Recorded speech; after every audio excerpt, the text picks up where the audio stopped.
All right, for this wheel assembly, we're going to take a look at using the Revolve feature in SOLIDWORKS to create a cylindrical object. What this will allow us to do is if we create a sketch that shows a half section view, just a quarter of it, if we make this profile sketch, we can revolve this around the central axis. It will look something like this. I'm going to roll that back. Oops, sorry. Take this off for a second. I'm going to get a couple errors. But if I have this sketch, my diameter is going to be cut in half because I'm going to revolve it around the central axis to create this overall diameter. When I go to revolve this, once I select an axis and I select my contour or contours, I will get the overall object that I'm looking for. So this works really well with cylindrical objects. So we're going to take a look at creating this from here. Okay. So let's start. Let's start a new one. And this part is in millimeters. Having this taper on the inside is really what makes us have to use Revolve. We can sketch our fillets in. We can create this entire structure in one feature and one function using Revolve.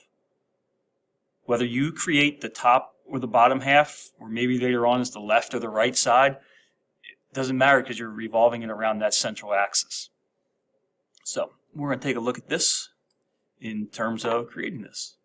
Whether you choose extrude or revolve to start off, it's not going to matter. You still need to choose a plane. If you want to start off with a box, I don't want to create anything outside of this box. That might help. You can revolve the whole. But let's just get some information on here that we know.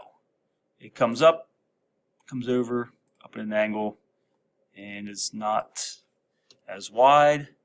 We could mirror this once we get our other dimensions on here. All right, so the diameter is 100. We only want half of this, so 50. Okay, this little section here is 3. This is 5. This is really what drives the function. We'll measure out here from the middle, 38 divided by 2, because we'll mirror it. We do know that that center hub is a total distance of 50. The center bore is a diameter of 22. So since this is going to the center, we're going to divide that by 2. 36, that would be 18. Because we want an overall diameter in the end.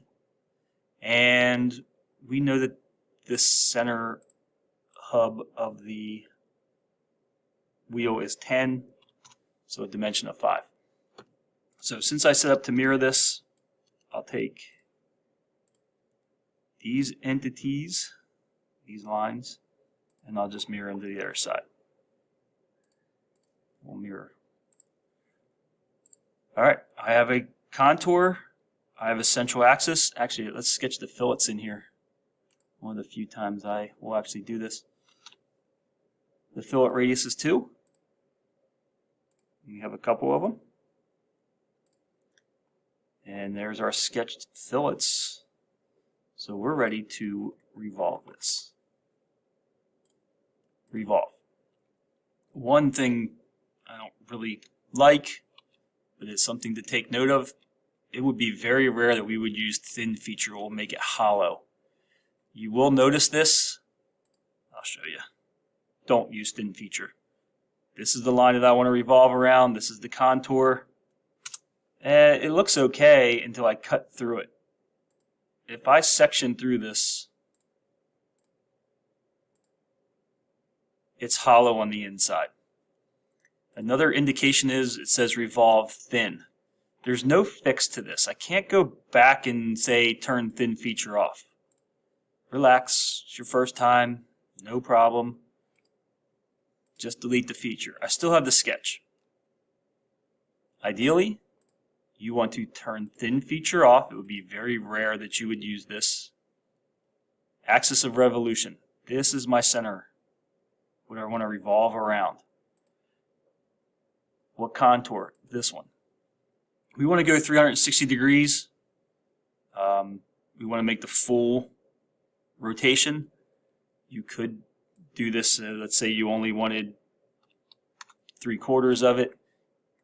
You could do that, but in most instances, we're going to go 360 degrees, and there it is, using Revolve.